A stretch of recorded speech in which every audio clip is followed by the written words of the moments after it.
questions. John, what's happening at the end of the games? You just can't seem to close them out. Well, they're called walks and HBPs. And to score 5, statistically, to score 5, actually to score 3 or more runs in a game, 78% of the time, a 3-run inning has a walk, an error, a hit batsman, or a combination of those things. So if you go out there and just throw BP and throw it in the strike zone, statistically speaking, they have about a 22% chance of winning the ball game. Or scoring 3 or more, scoring 5 or more, it's exponential if you don't walk anybody or hit anybody. So, you got to throw strikes, and we didn't throw strikes. Those are big moments for our pitchers, but those 2 guys are sophomores at the end there, and they got to throw the ball in the strike zone. They didn't do it. It doesn't mean they're bad. It doesn't mean they can't help our ball club, but tonight they did not throw it in the strike zone enough for us to have a chance to win the ball game. How much did you consider maybe bringing in Fitz at the end? He seemed to be warming up there. Yeah, we were hesitant too because he has not been able to throw because of his shoulder. So it's been a long time since he has pitched competitively in a bullpen. He's got some real shoulder issues, but him, like Britton, like Collins, like Wes Ray, like many of our guys, he's just gutting it out. I can't imagine how much pain he is even just throwing a baseball right now. I know you said last Thursday against LSU was a tough one to swallow. How does this one kind of rank with that? I think time will tell.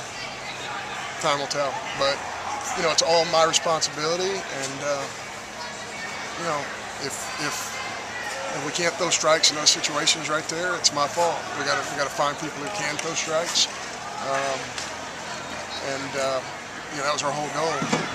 It's like trying to hit a 10-foot putt. You can't walk up to the golfer and say, you got to hit this 10-foot putt. You can't walk up to a pitcher and say, you have to throw strikes. They know that, but we just didn't challenge the strike zone enough. If we do, we will win this ball game really, pretty easily. I guess leadoff single given up by Sexton, was that all for him? If he gave up a hit, he was done.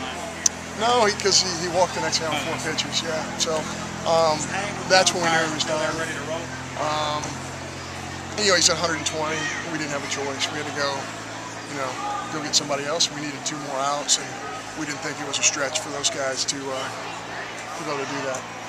I guess what else can you do when Sexton goes 9 and then you bring in your 2 best bullpen arms? I guess as a coach, what else can you do? Yeah, that was our thought. The only real tough decision we had to make is we're going to walk that guy with a runner on third, and the reason we did it is because the guy on deck is a plus runner. If he hits a ground ball, you got no shot at a double play. So essentially what you either have to do is walk the next 2 guys or, set up the slider right there. And, with the way Dakota's been throwing a slider and that young man right there, was not seeing a slider get great, we thought it was the best opportunity to get swing and miss and then work around, but we just didn't locate pitches. It looks like you'll be playing for a spot in the SEC tournament next weekend. How do you bounce back from something like this to try to make your way into that? Well, 18 to 22-year-olds have a way of bounce back a lot better than old people like me. But, we had a great meeting in there. And, what I told our kids essentially is if something like this right here doesn't make you work a little harder, do the little things a little bit better.